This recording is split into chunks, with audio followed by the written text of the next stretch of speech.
Are you human? Shit, did my body give it away? I try hard staying a mystery. Yeah, I'm human.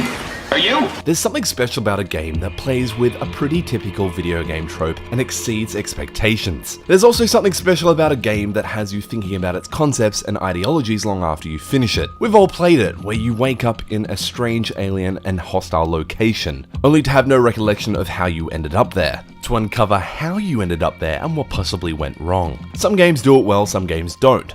Soma does it well. Really well. This is Shawnee Maurice from Hihu, and in this video we're going to be looking at the 2015 release Soma. Made by Frictional Games, who made Penumbra and Amnesia, Soma is set in the future, the year 2104 to be exact, which is quite a leap away from the Victorian environments of Amnesia. You play Simon, a man who woke up one morning in 2015 to have a brain scan due to his terminal brain damage he's had from a previous car accident, only then to wake up in this dark, rundown facility many leagues down in the middle of the ocean, in a station called the Pathos 2. The best way to describe Soma to someone who hasn't heard of it is to say that it's kind of a mixture between Amnesia, BIOSHOCK 2, and System Shock. It's like Amnesia due to the nature of the game, exploring and solving puzzles whilst avoiding these unique monsters. It's like BIOSHOCK 2 due to these segments where you're exploring outside of the station, very much like you get to experience when you're playing as Delta. And then it's like System Shock due to the whole claustrophobic sci-fi constraints of the station, and also the whole waking up with no idea what's going on. You and your newly acquainted ally Catherine are trying to locate the final piece of her work and make sure it's safe to leave the station. The station has been taken over by this rogue AI called the WoW, which has manifested itself into a virus and has the ability to spread its influence to both living and non-living things. But instead of fighting Reaper husks like you normally would in Mass Effect, the majority of the infected humans or robots you simply just have to avoid, as they really pose not much of a threat to you unless you're close up.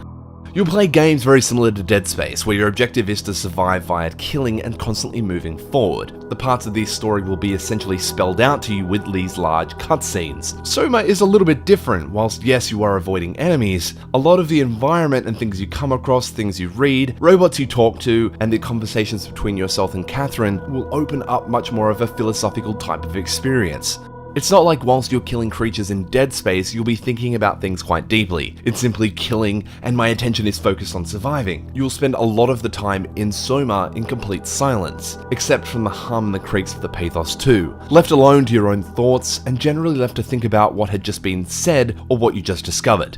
And I feel like a lot of games don't do this. A cutscene will happen and bam, you're straight back into the game completing an objective, and what just happened will be in the back of your mind, and that's fine. But in Soma, it does really raise some interesting questions, and I had myself pondering in and out of the game. Playing on Legion from Mass Effect's famous quote, "Does this unit have a soul?" as one of its main themes. Obviously Mass Effect hasn't inspired Soma, but I'm merely referencing that old sci-fi trope. The game plays upon some pretty special concepts, and I've thought about them before, but experiencing it firsthand does put things in a little bit more of a perspective.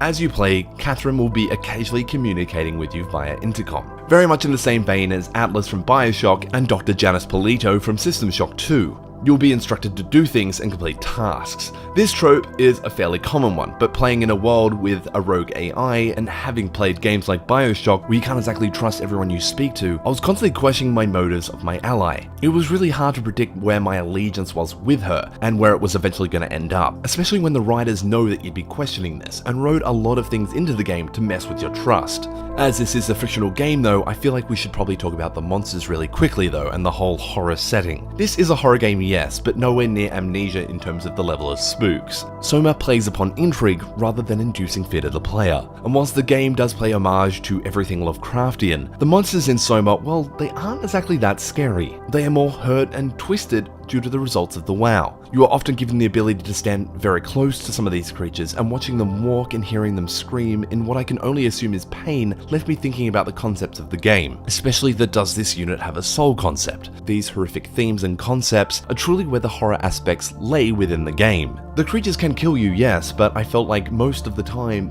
they were quite easy to maneuver around. Once you get hit, you will wake up with a limp and have slightly distorted vision. The monster that just knocked you out will be in another part of the control route, giving you the ability to proceed. It was a simple mechanic to abuse, allowing me to progress and Simon to get to the next location. The creatures were pretty cool though. Some wouldn't see you unless you were staring directly at them, and that was pretty spooky in itself. Some were very fast, some required no movement near them. No two monsters were the same, and I really commend them for the design that they've put into that. Personally for me, the scariest part of the game took place outside the station when you're in your diving suit, which like I mentioned before, really reminded me of BIOSHOCK 2. I'm not afraid of the ocean, but the contrast between the claustrophobic parts of the Pathos 2 to them being left out in almost pitch black open abyss was really concerning to me. At least in the Pathos 2 I had rooms that I could run to, but the sound design of these water segments were actually terrifying. You can barely see, you sometimes have to guess where to go, and knowing that something or nothing might be out there, it made me feel really uneasy. On that note, the sound design is perfect, and I can only really recommend you play this game in the dark and with headphones on. And if we're going to talk about aesthetics, the graphics are pretty good too, but the lighting is really where the atmosphere is at. Some of the surfaces were a little bit weak and felt a little bit lazy on the meaningless objects, but overall the world felt believable and inspired a sense that the Pathos 2 had truly fallen to the corruption of the WoW. There's plenty of audio logs and journals for you to read through too and really flesh out the backstories behind the residents of the Pathos 2.